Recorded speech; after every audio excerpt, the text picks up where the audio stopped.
인생에서 수많은 갈림길을 만나고 또 순간순간 중요한 선택의 기로에 설 때가 참 많습니다. 물론 우리는 그런 선택에 앞서 당연히 고민합니다. 왜냐하면 이것이 옳은 걸까? 이것이 그런 때인 것일까? 내가 바른 선택을 해야 하는데 라고 하는 그런 생각들을 늘 마음에 갖기 때문에 고민하지 않을 수 없습니다. 한순간에 잘못된 선택은 하나님 앞에 큰 범죄가 될 수 있다라고 하는 생각들을 가지고 살아가지요. 그래서 할 수만 있으면 그런 죄의 수렁에 빠지지 않게 하려고 고민하고 또 고민을 합니다. 성경 속에서 보면 하나님이 크게 진노했던 그런 이야기들이, 사건들이 몇 군데 나오지요. 그 중에 하나가 사사시대입니다. 사사시대를 특별히 우리가 주목해야 되는 것은 하나님께서 주시는 은혜, 하나님께서 베푸시는 수많은 축복들 늘 누리고 받고 그렇게 살아감에도 불구하고 시간이 흘러가면서 그 은혜와 사랑들을 다 잊어버립니다. 다 잊어버려요. 그리고 자신의 생각대로, 자신이 원하는 대로, 자신이 하고 싶은 대로, 자신이 생각하는 것, 판단하는 것, 결정하는 그 모든 것들이 다 옳다 여기며 하나님의 말씀과 상관없이 살았던 그들의 삶을 지적을 합니다. 하나님의 은혜가 너무 필요할 때는 내가 죄 가운데 살고 험난한 삶을 살고 고난의 삶을 살 때는 하나님 앞에 간절히 붙잡고 바짓가랑이라도 붙잡는 심정으로 하나님께 붙잡습니다. 그러다가 하나님께서 그들을 불쌍히 여기시고 긍휼을 베풀어서 모든 문제를 해결해 줍니다. 삶이 평안해집니다. 그 평안한 삶을 누리다가 결국 하나님의 은혜와 사랑들을 다 잊어버리고 결국 자신이 원하는 삶을 살아가게 된다는 겁니다. 그때 하나님은 진노할 수밖에 없었음을 우리는 사사기라고 하는 한 성경 이야기를 통해서 우리에게 교훈하고 있는 것을 볼 수 있습니다. 그런데 특히 현대 그리스도인들의 문화가 마치 이 성경 속에 있는 사사기 시대와 크게 다르지 않다라는 생각이 듭니다. 성경적 가치관보다, 성경의 가르침보다는 사회적인 통념이나 관습이나 이런 사회적인 문화를 더 위에 둡니다. 이것은 세상 사람들에게 말하는 것이 아닙니다. 오늘 우리를 말하는 것입니다. 우리 그리스도인들에게 말하는 것입니다. 자신의 생각과 판단을 더 옳게 여기고 하나님의 말씀과 가르침을 따르지 않는 그런 시대, 사사시대와 크게 다르지 않다는 겁니다. 저는 오늘 이 말에 대해서 지금 계속해서 반복되어 가고 있고 오래도록 지금 몇 줄 거쳐서 동일한 말들을 반복해 하고 있습니다. 왜 그럴까? 우리는 이게 그냥 잔소리처럼 아니면 그냥 목사가 설교하니까 설교한 내용처럼 그렇게 들려진다면 오늘 우리는 귀를 열으셔야 합니다. 오늘 여러분은 선택에 앞서 무엇을 고민합니까? 참 그리스도인이라면 하나님의 뜻을 묻고 하나님께서 바라시는 옳은 선택을 하고자 합니다. 어느 길이 옳은지, 어느 선택을 해야 실수하지 않을지 고민합니다. 혹여 하나님보다 내 자신의 생각이 앞서지 않을까? 혹여 내가 이 선택을 함에 있어서 후회하지는 않을까? 하나님의 말씀에 어긋나지는 않을까? 하나님 앞에 범죄하지는 않을까? 하나님의 기쁨이 되고자 하는 그런 간절한 마음들을 갖게 됩니다. 이게 그리스도인이죠. 만약 하나님을 찾고 묻는 생활이 없다면 그만큼 잘못된 선택을 할 수밖에 없는 상황은 늘 우리에게 일어납니다. 결정은 점점 자신의 편리와 안락함과 유익을 쫓는 그런 방향이 될 것입니다. 좀 더 불편하고 어려운 길을 가기보다 쉽고 편한 길을 선택할 것입니다. 이것이 본래 우리의 인간의 본성이에요. 좀 더 편하고, 좀 더 쉽고, 좀 더 늦고, 이게 우리의 본성이에요. 이건 어쩔 수 없는 거예요. 이것을 우리가 붙잡고 이것을 이겨낼 수 있는 것은 나보다 훨씬 더 강력한 법을 따르지 않고는 불가능합니다. 이건 내 의지로도 불가능합니다. 그래서 어떤 사람은 고민하려 하지 않습니다. 그냥 자신이 삶에 살아왔던 그 삶의 습관대로 그냥 살아가는 것입니다. 하나님을 찾으려 하지 않습니다. 묻지 않습니다. 왜냐하면 조금이라도 내가 믿음으로 살려고 하고, 조금이라도 하나님 편에 서려고 하고, 조금이라도 하나님 말씀을 붙잡고 살려고 하면 할수록 그만큼 나는 내 것을, 내 삶을 포기하고 혹은 불편함들을 감수해야 된다는 것을 내가 알기 때문이에요. 묻지 않습니다. 고민하지 않습니다.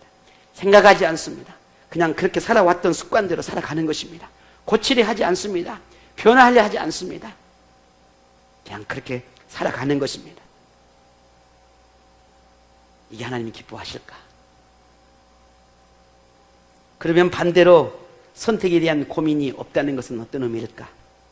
하나만 생각하거나 외길을 가면 고민할 필요가 없습니다. 선택의 여지가 없다면 고민할 필요가 없단 말입니다. 왜? 하나만 선택하면 되니까. 아니, 선택할 필요가 없어. 하나밖에 없는데 무슨 선택을 할 거예요? 고민할 필요가 없어요. 왜? 그것만 내 것이 되니까. 설령 어떤 상황에서 하나님께서 아무런 말씀을 하지 않는다 할지라도, 어떠한 특별한 계시나 깨닫게 하시는 하나님의 음성이 없어도 이미 이 영적인 양심은 그 답을 가지고 있습니다. 하나님께서 음성이 듣지 않아도, 네가 기도해서 하나님의 음성이 들리지 않아도 이미 내 영혼 속에서 말씀하시는 그 영적인 양심은 내가 무엇을 어떻게 선택해야 되는지에 대한 그 물음을 대한 대답을 이미 내게 주고 있다는 말입니다. 그런데 우리는 고민합니다. 하나님이 이때 말씀하시면 얼마나 좋을까? 아니요, 이미 말씀하셨단 말입니다. 이미 그 답을 나는 알고 있습니다. 그런데 그 답을 피해가고 싶은 것입니다. 그 하나님이 원하시는 선택을 하기를 원하지 않기 때문입니다. 그러니 고민하는 것입니다. 이미 하나님께서, 성령님께서 내게 말씀하고 있지만 그 말씀보다, 그 영적인 그 양심보다 내가 원하는 그 답을 듣고 싶은 것입니다. 그러니 말씀하지 않는 겁니다. 하나님 음성이 들리지 않는 것입니다. 이미 말씀하셨음에도 불구하고 다른 말씀을 듣고 싶으니 그게 들리겠습니까? 들리지 않습니다.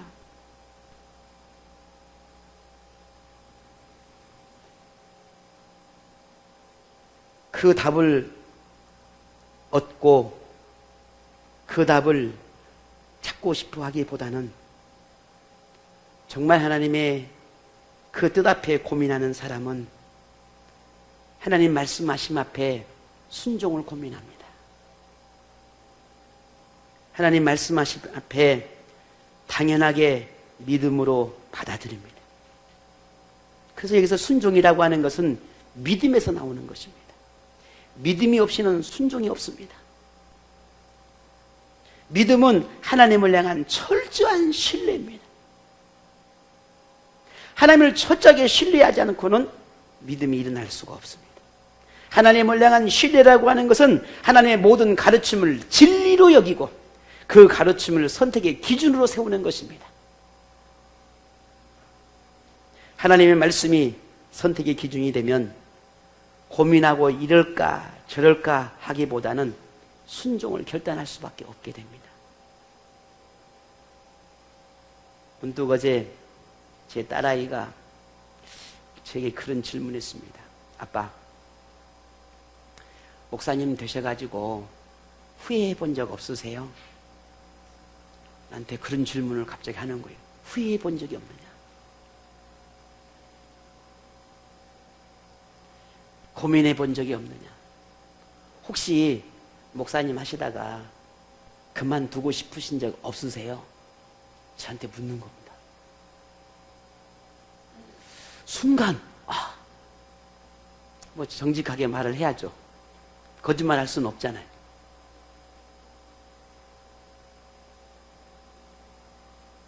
이런저런 이야기들을 잠깐 나누었습니다. 결국 하나님에 대한 순종은 자신의 생각과 판단보다는 하나님을 더 믿기 때문에 일어나는 그런 신앙의 태도입니다. 하나님을 진정으로 믿는다면 말씀과 가르침을 먼저 생각하고 그 뜻 앞에 겸손하게 순종하는 것입니다. 이제 우리의 고민은 무엇을 선택해야 할지를 고르기 위해서 하는 것이 아니라 더욱 하나님께 순종하기 위한 고민이 되어야 합니다. 이래야 되나 저래야 되나 고민하는 것이 아니라 이래야 되는데 어떻게 하는 것이 더 하나님을 기쁘게 할까를 고민해야 한다는 말입니다. 성령과 자신의 갈등에서 비롯된 고민이 아니라 성령님께서 내게 말씀하시는, 성령을 따르라고 하시는 그 말씀 앞에 내가 어떻게 그 성령의 법을 따를 것인지에 대한 고민이 우리에게 일어나야 하겠다는 말입니다. 이것이 믿음입니다. 이것이 참 그리스도인입니다. 세상은 우리가 왜 이렇게 살아가는지 이해 못합니다. 제가 지난 시간에도 말씀을 드렸습니다. 세상은 우리가 하나님을 의지하고 하나님을 삶의 우선순위로 여기고 살아가는 그 삶을 절대 이해 못한다니까요.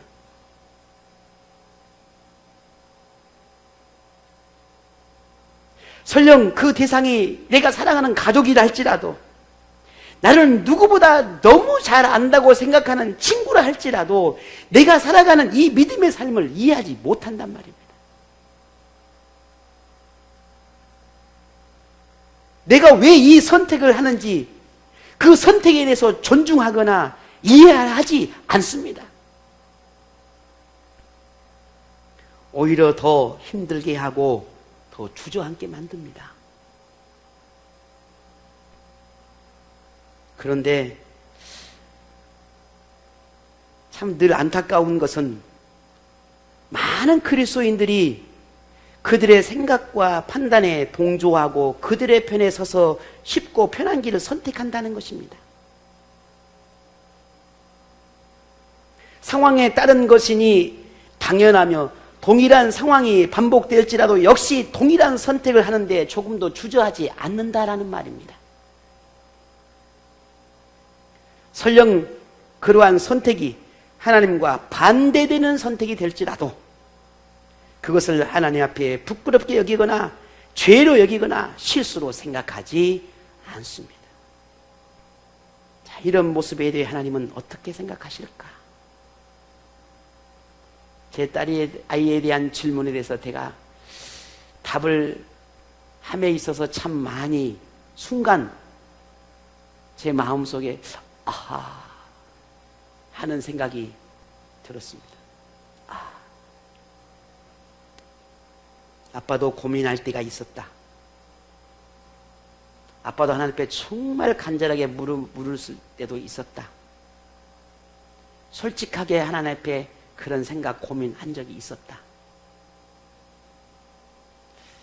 제 영적인 마음은 오직 하나님을 향한 사명과 뜨거움을 가지고 살아가기를 갈급하지만 내 육체의 삶은 여전히 제한되어 있고 육체를 쫓고자 하는 그 마음의 법이 나를 넘어설 때는 고민하고 갈등이 경험되어짐을 저 자신에게도 발견합니다. 오늘 우리가 그 육체의 법을, 그 고민을 우리가 이겨내는 것은 하나님께서 내게 말씀하시는 피할 수 없고 그저 불가피하니까 받아들이는 것이 아니라 하나님이 내게 말씀하신 그 말씀이기에 순종해야 한다라고 하는 그 믿음이 아니면 우리는 세상을, 이 오늘 말씀하신 기도한 것처럼 이 험한 세상을, 이 유혹의 세상을 우리는 믿음으로 살아갈 수가 없다는 말입니다.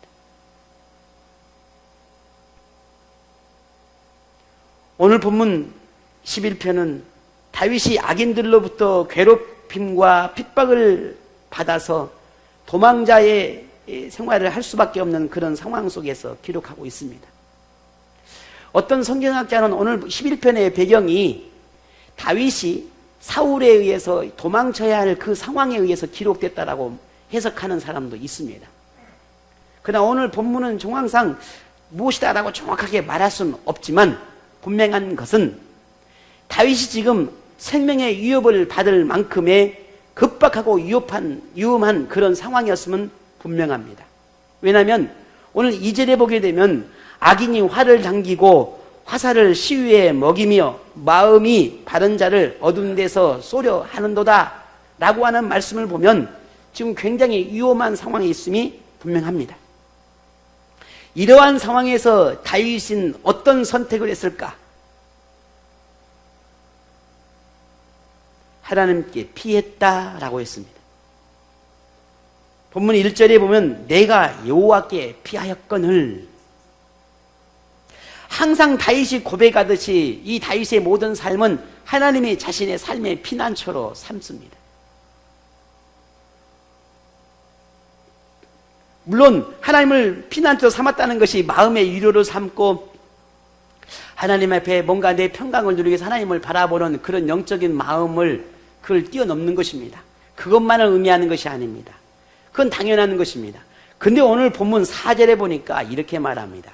여호와께서는 그의 성전에 계신다라는 말씀 속에서 보면은 오늘 다윗이 단지 그냥 하나님께 피했다라고 하는 것은 영적인 위로나 평강을 누리기 위해서 하나님을 향해서 의지하는 그런 표현이 아니라 하나님께서 계시는, 하나님이 임재하시면서 하나님의 전으로, 하나님의 성막으로 쫓아갔다라는 의미입니다.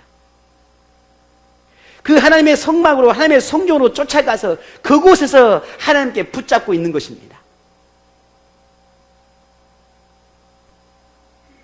다윗의 이러한 행동은 오늘 본문에만 나타나는 것은 아닙니다.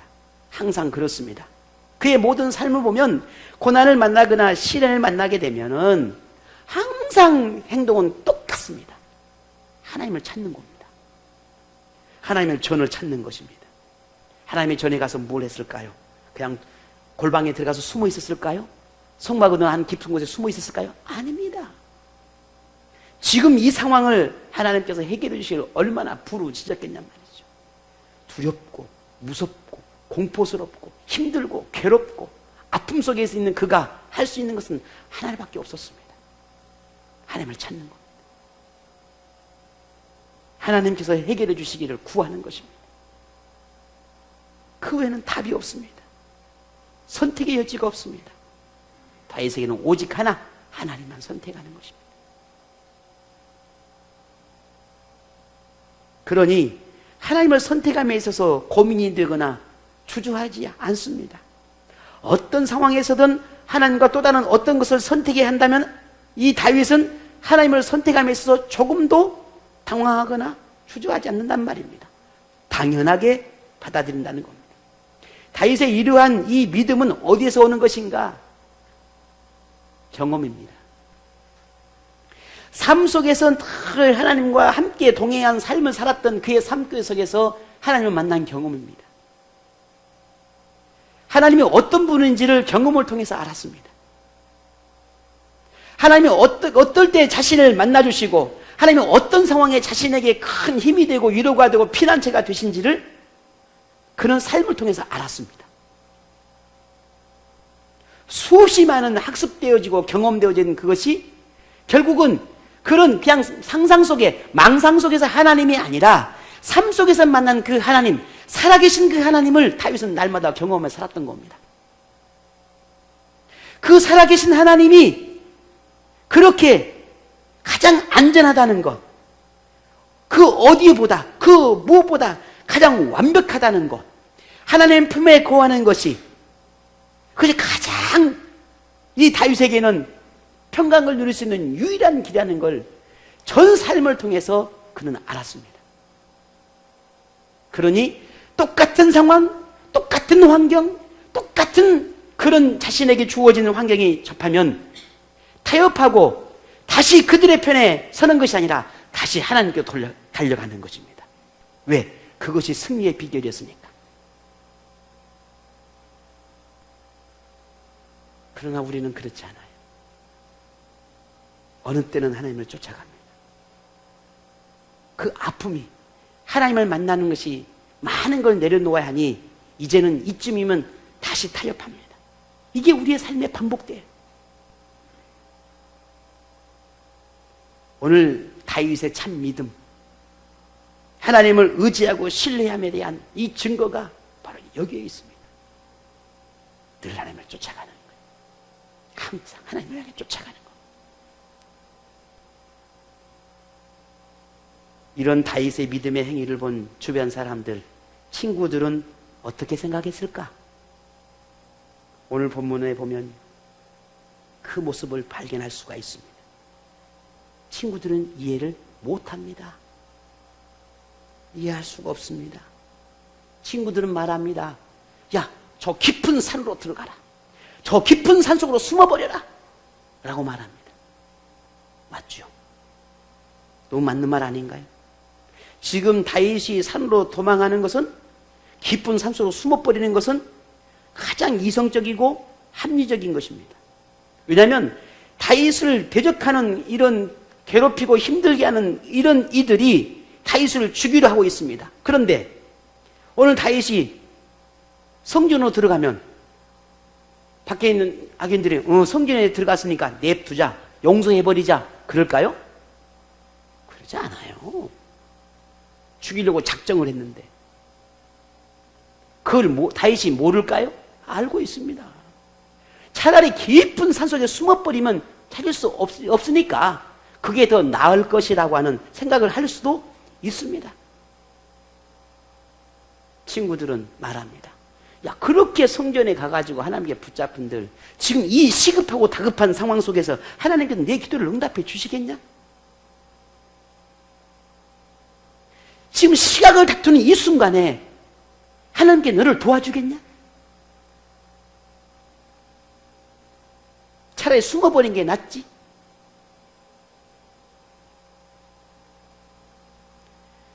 지금 현재 다윗이 할 수 있는 것은 친구들이, 주변 사람들이 말하는 그런 방법이 아니었습니다.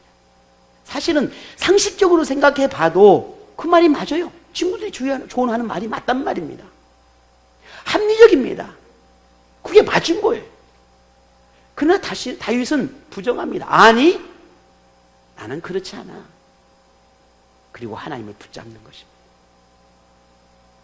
오늘 본문 1절 뒤에 보면 뭐라고 그래요? 너희가 내 영혼에게 새같이 내 산으로 도망하라 하면 어찌미냐? 왜 나에게 새처럼 산으로 깊이 도망가라고 말하냐? 아니, 나는 그럴 수 없어 라고 말하고 있는 겁니다. 하나님은 인간의 이 상식에 갇혀있는 분이 절대 아닙니다. 인간의 이성과 지성과 합리성과 논리성을 충분히 설명할 수 있는 그런 분이 아니다라는 말입니다. 그럼에도 우리는 스스로 하나님을 자신의 잣대로 가늠하려고 합니다. 그런 자신이 굉장히 지혜로운 것처럼, 굉장히 현명한 것처럼 그렇게 착각합니다. 여러분도 시련과 아픔 속에 있는 우리 주변 사람들에게 조언하고 권면했던 경험이 있을 것입니다. 뭔가 나는 저 사람을 생각하고 정말 뭔가 좀 도움이 되었으면 좋겠다, 힘이 되었으면 좋겠다라고 하는 그런 마음에 아마 조언하고 뭔가 좋은 말들을 해주고 싶을 때가 있었을 것입니다. 그리고 뭔가 해주었을 것이에요. 그들에게 힘이 되었으면 좋겠다. 그런데 참 대부분 보면 하나님의 방법이나 하나님의 능력을 전하기보다는 그 사람의 상황이나 환경에 맞추어서 조언하는 경우들이 많다는 겁니다. 왜냐하면 그 사람을 생각하고 그 사람에게 집중하기 때문입니다. 무슨 말이냐면 우리가 흔히 그렇습니다. 그렇게 사람에게, 그 상황에 그 사람에게 집중하다 보면은, 야, 네가 그렇게 힘드는데, 네가 그렇게 아픈데, 괴로운데 그 모습을 보시는 하나님이 좋아하시겠니? 하나님이 너를 기뻐하고 너가 즐거워하는 것을 하나님 보고 싶어하지, 네가 이렇게 힘들어하는데 하나님은 기뻐하시겠니? 여기까지는 말이 맞아요. 그리고 이렇게 말합니다. 힘들면 그만해. 그렇게 힘든데, 그렇게 괴로운데 왜 그래? 그냥 쉽게, 편하게. 싫으면 하지 마. 그냥 내려놔. 그냥 내려놔. 그렇게 힘들게 붙잡는 하나님이 너의 모습을 보고 좋아하시겠니? 아니야. 내려놔. 그냥 쉬어. 하지 마. 때로는 안 돼! 라고 말할 수 있어야 돼. 그래서 네가 자유를 누리는 그 모습이 하나님도 기뻐하지 않겠니?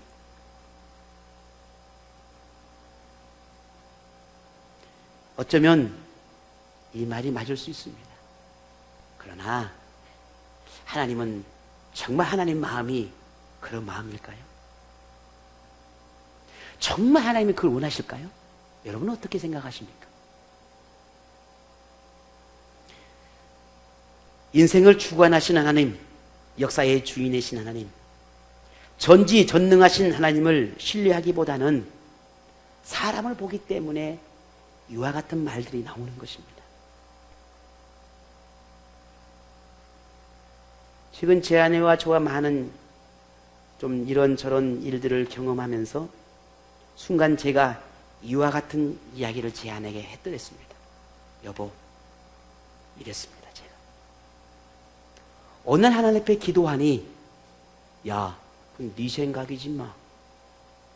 네가 목사란 놈이 그런다고 생각을 하면 되겠어? 진짜 내가 너에게 그걸 원한다고 생각하냐? 난 네 생각과 달라. 라고 하는 정말 뭘로 맞은 듯한 그런 하나님의 음성으로 제 안에 들렸습니다. 또 역시 나도 어쩔 수 없구나. 상황에, 사람에, 환경에 이렇게 무너지는구나. 다시 하나님 앞에 회개하고, 하나님 잘못했습니다. 제가 하나님께 묻지 않았네요. 제가 묻지 않고 이런 어리석은 짓을 했습니다. 하나님 용서해 주십시오. 잘못했습니다. 하나님 앞에 회개했던 적이 있습니다.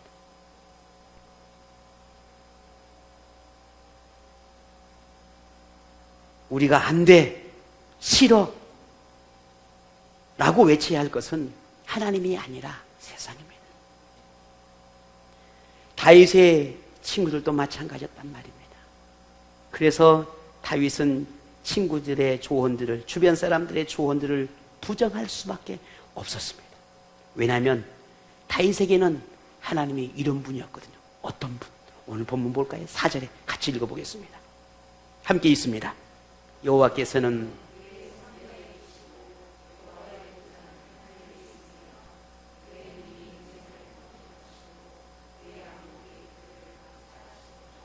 아멘. 그의 눈이, 하나님의 눈이 인생을 통촉하시고 하나님의 눈과 듣는 것이 누구를 향해? 하나님의 사람들 향해 있다라는 것. 우리 중에 하나님의 사랑을 받고 싶지 않은 사람이 있을까요? 없습니다. 아무도 없습니다. 우리 중에 누구도 하나님의 미움이 되거나 하나님으로부터 버림을 받는 것을 원하지 않습니다. 하나님의 도움을 받고 하나님의 능력을 경험하며 범사에 감사하며 기뻐하며 즐거워하며 그렇게 살고 싶어 합니다. 우리 모두는 똑같습니다. 그렇다면 우리는 올바른 선택을 해야 한다는 말입니다. 바른 선택을 해야 한다는 말입니다. 잘못된 선택을 하면서 우리에게 하나님의 은혜와 사랑을 기대하고 소망하는 것은 잘못된 것입니다. 하나님보다 자신이 앞서고 하나님보다 세상의 편에 서는 것을 더 좋아하고 육체적인 삶을 더 추구하는 오늘 우리의 이런 잘못된 선택을 반복하면서도 하나님이 내게 복을 주시기를 바란다라고 하는 것은 이건 죄악입니다.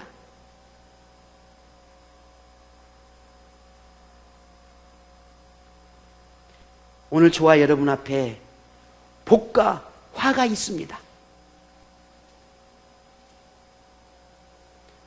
요즘 현대 많은 교회가 복만을 이야기합니다. 저 또한도 여러분에게 그렇게 축복하고 싶고 마음껏 복을 누리고 싶고 마음껏 여러분에게 그런 말씀들을 드리고 싶습니다. 부모가 자식에게 좋은 걸 주고 싶지 않는 부모가 어디 있습니까? 아무도 없습니다. 이 생에 어떤 부모도 자식에게 귀하고 소중하고 아름다고 착하고 좋은 것만 말하고 싶은 것이 부모의 마음이지요. 그러나 오늘 본문에게 하나님께서 우리에게 주시는 것은 복도 있지만 화가 있다는 사실이에요. 그런데 오늘 저와 여러분의 선택에 따라서 복을 누릴 수도 있고 화를 얻을 수도 있습니다. 어떤 선택을 하나에 따라서 우리는 달라집니다. 하나님 편에 설 것인지 세상의 편에 설 것인지 자신의 생각을 따를 것인지 하나님의 가르침을 따를 것인지 사람의 조언을 따를 것인지 하나님의 말씀을 따를 것인지 자신이 좋아하는 것을 택할 것인지 하나님이 좋아하는 것을 택할 것인지 하나님을 두려워할 것인지 세상과 사람을 두려워할 것인지 어떤 것을 선택하든 그 선택은 오늘 여러분의 몫입니다. 그리고 그 책임 또한 여러분에게 있습니다. 하지만 저는 오늘 여러분에게 분명하게 말씀드리고 싶습니다. 옳은 선택을 하십시오. 바른 선택을 하셔야 합니다.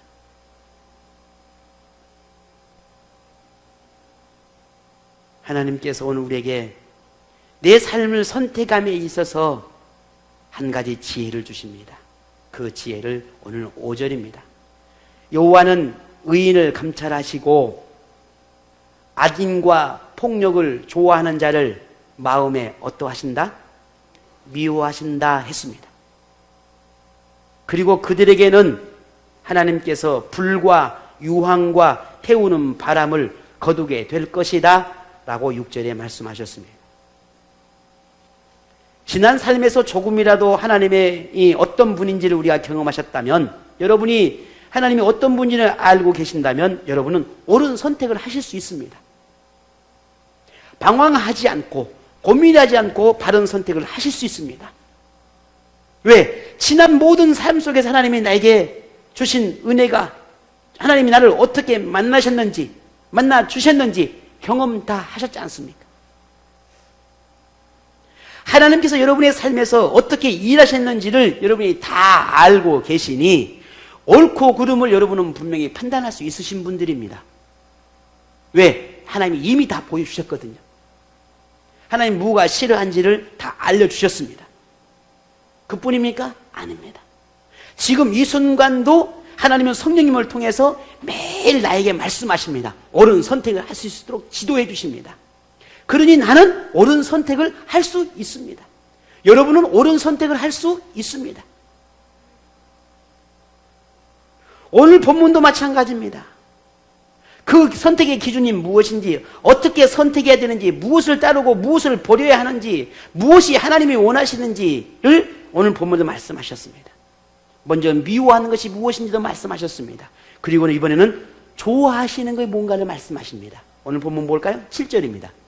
같이 보시죠. 시작.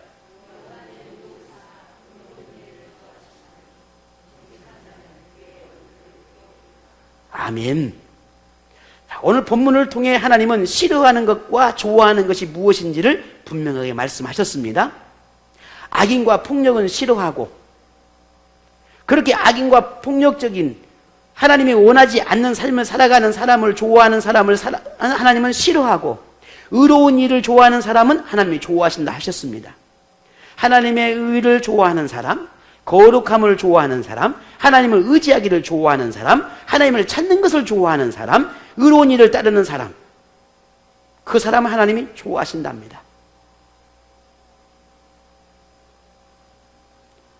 그래서 하나님은 그 외 사람을 하나님 미워하신대요. 싫어하신답니다.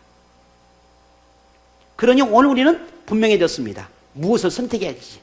이미 답은 나왔습니다. 나는 옳은 선택만 하면 되는 겁니다. 하나님이 좋아하는 것을 내가 선택하면 되는 것입니다. 하나님이 싫어하는 것은 내가 버리면 되는 것입니다. 단순해졌습니다. 이제 여러분에게 선택은 여러분에게 달려 있습니다. 하나님을 삶의 중심으로 우선순위로 삼는 것입니다. 하나님을 삶의 도움으로 삼고 신뢰하고 순종하는 것입니다. 다윗이 하나님을 의지하고 신뢰하며 항상 하나님의 편에 설 수밖에 없는 모든 그 이유가 여기에 있었습니다. 그러니 오늘 우리도 이 선택을 할 수 있습니다. 여러분도 그 선택의 길이 여러분에게 보여주셨습니다. 그런 여러분은 옳은 선택을 하시면 되는 것입니다. 하나님은 분명한 분이시니 다윗도 하나님 앞에 믿음의 분명함을 가지고 살았습니다. 하나님은 언제나 다윗을 돕는 그런 분이심을 경험했기 때문에 조금도 망설임 없이 언제나 하나님 편에 서는 것을 망설이지 않았습니다. 훌륭한 친구의 조언보다 설령 그 조언과 나 자신의 생각이 옳고 합리적이고 이성적이고 논리적이고 객관적이라 할지라도 하나님 말씀보다는 중요하지 않습니다. 왜냐하면 하나님은 언제나 우리의 상상 이상이고 어떤 지식이나 논리도 해석할 수 없을 때가 너무나 많다는 말입니다. 종종 제 아내를 통해서 현재 신학교의 교수들의 영적인 혹은 지식적인 혹은 신앙적인 것들에 대해서 가끔 이렇게 듣게 됩니다. 근데 저는 교만해서 그런지 아니면 제가 조금 무식해서 그러는 건지 아니면 제가 아는 게 별로 없어서 그러는 건지 염려되고 걱정될 때가 훨씬 많습니다.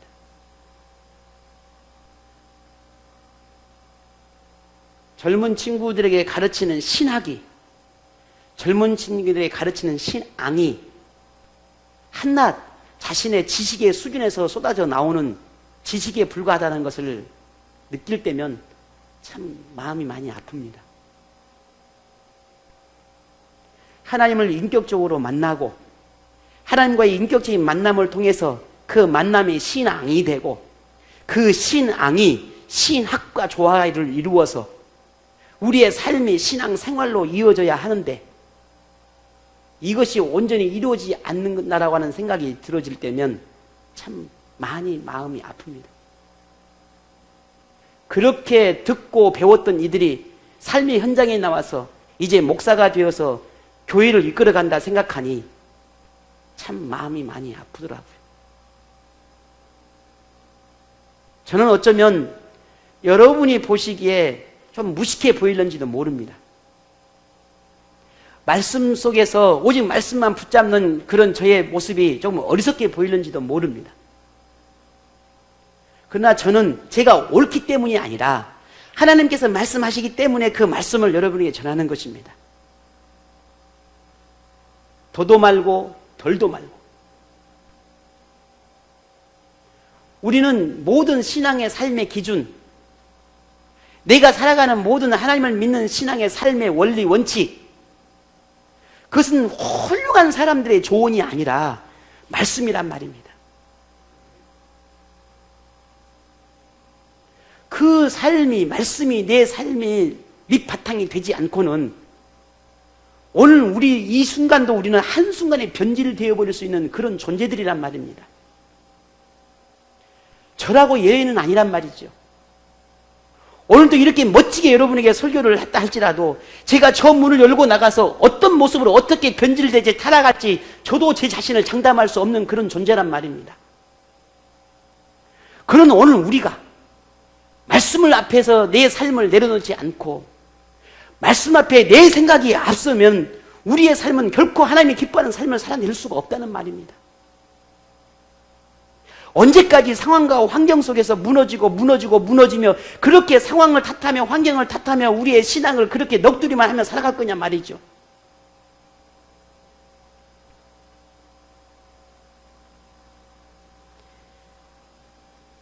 하나님이 좋아하는 것을 우리 좋아하십시다. 하나님이 싫어하는 것은 우리도 싫어합시다. 하나님을 의지하고 신뢰하며 따르는 것을 오늘 우리의 삶의 우선순위로 삼으십시다. 하나님께서 주신 의지, 지식, 내 안에 있는 감정, 이 모든 것들을 나를 위해서 쓰는 것이 아니라 내 편리를 쫓기 위해서 사용하는 것이 아니라 그래서 주변에 그저 내가 해석하고 상황과 타협하기 위해서 쓰는 것이 아니라 하나님께 초점을 맞추십시다. 그래서 예민해지고 민감해져서 그렇게 하나님과 함께하는 오늘 저와 여러분이 되었으면 좋겠습니다. 오늘 이 시간만큼은 저도 그렇습니다. 더 예민해지고 싶고 더 하나님 앞에 뭔가 민감하고 싶고 그게 저의 솔직한 심정이거든요. 그러니 이 예배하는 시간만큼은 하나님 앞에 집중해야 합니다. 하나님, 내 이 시간만큼은 졸지 않고 내가 이 시간만큼은 눈 똑바로 뜨고 내가 이 시간만큼은 내 가슴을 열고 내가 이 시간만큼은 온전히 하나님만 생각하게 할 수 있도록 그게 오늘 우리의 마음, 우리의 영적인 갈급함이 되기를 원합니다. 그래야 내가 살거든요. 그래야 세상을 이길 수 있거든요. 그래야 한 번쯤은 내가 고민하고 생각할 게 아니겠습니까? 그런 삶을 살고자 하는 사람들에게 하나님은 그 사람을 통해서 일하기 시작합니다. 그 삶에서 만나주십니다.